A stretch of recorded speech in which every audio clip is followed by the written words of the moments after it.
แสงกูจะพามึงเห็ดอันหนึงเห็ดบ่ สิเฮ็ดอีหยังมึงแดดก็ฮ้อนปะนี่โอ้บ่เฮ็ดน้ำดอก นี่กูจะพามึงไปหาแนวกินแซ่บๆไปกูจะพาไปกิน นี่อีหยังมึงเนี่ยก็โอ้ยไปเอามะม่วงติ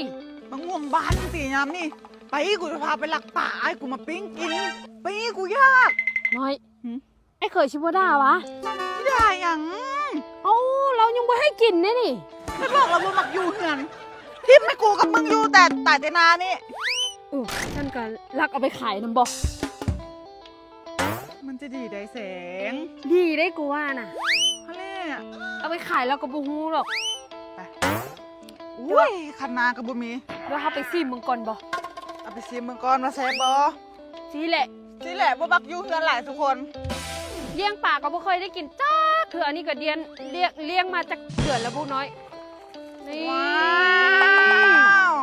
าว พุ่นน่ะ อื้อหือเอาแสงเอาตัวหนึงก็พอละ เอา อุ้ยว ะ มันก็ใหญ่อยู่เด้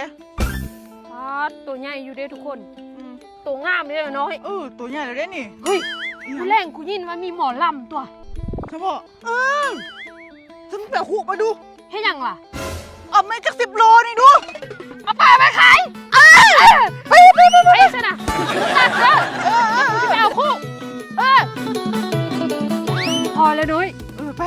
มึงเสียมาอย่างนี้ กูลืมเดี๋ยว ทิมดูนะ ทำลายหลักฐานก่อน เอาปลาลดไป ไป พาไปสิบทันหมอลำมือแรง ไ